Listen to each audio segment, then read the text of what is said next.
Have you ever felt entirely split in two? On one side, a clear, luminous desire to grow, build, and align with your values. On the other, a dense, shadowy pull toward fear, anger, or an urge you know you shouldn't indulge. Vedic philosophy used the myth of the Samudra Manthan, the churning of the cosmic ocean, to map the inner workings of human psychology.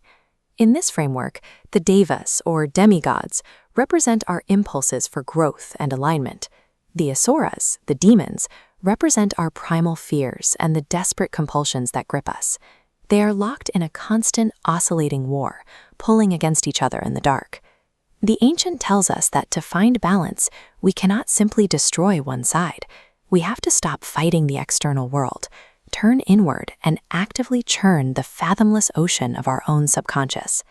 When you begin to look inward, the very first thing to surface is rarely enlightenment. It is a thick, ancient darkness the myth calls hala. This represents the suppressed trauma, the sudden grief, and the long ache of unfulfilled longing that we usually try to ignore. The myth gives us Lord Shiva to handle this darkness. He doesn't forcefully destroy the poison in a fit of righteous fury, and he doesn't cast it away in disgust. Instead, he holds it in his throat. He simply witnesses it. He teaches us that if you swallow your darkness in silence, it becomes a permanent internal poison. But if you hold it and express it with conscious awareness, it begins to lose its grip. Only after that psychological labor does the ultimate reward emerge, the Amrita, the nectar of immortality. But the moment it appears, the asuras are overtaken by a desire they cannot control. They seize the nectar, refusing to share it. This brings us to a deeply human problem. Once a dark, intractable compulsion takes over and seizes what it wants, how do we stop it? Especially when pure willpower entirely fails us. To understand what happens when the asuras seize the nectar, we can look at this map of the human brain. When a sudden, intense craving hits, it floods the mesolimbic dopamine system. As that system lights up, notice how the surrounding nodes responsible for broader situational awareness fade out into darkness. The brain locks into a rigid loop of tunnel vision. The capacity for flexible, logical response shuts down. Your willpower has no access to the controls because your attention is entirely consumed by the craving. The Vedic myth solves this neural lockdown with a specific intervention. The cosmic preserver, Vishnu, steps in to retrieve the nectar. But he doesn't arrive as a warrior wielding a weapon. He appears as Mohini, the enchantress.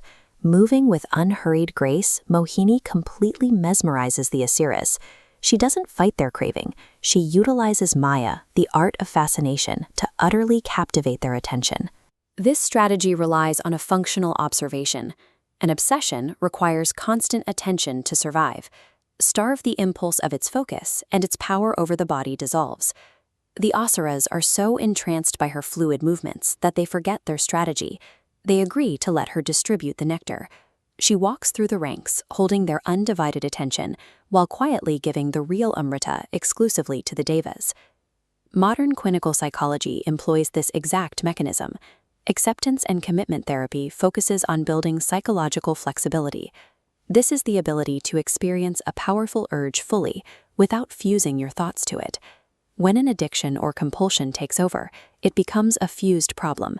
The individual mistakes the immediate, burning craving for their actual, deeper truth.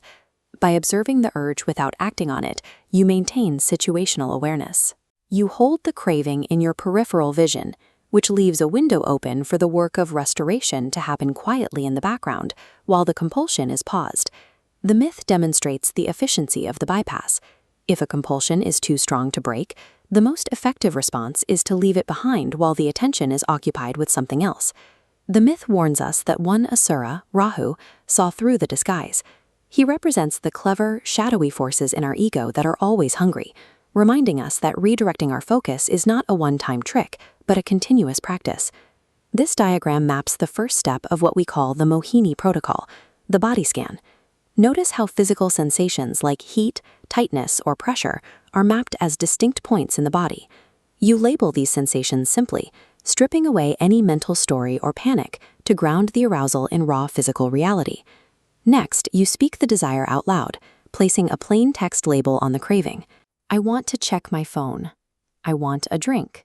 Naming it without metaphor or shame isolates the urge from your identity and drains its unconscious power. With the physical sensation grounded and the urge clearly identified, you engage the final step.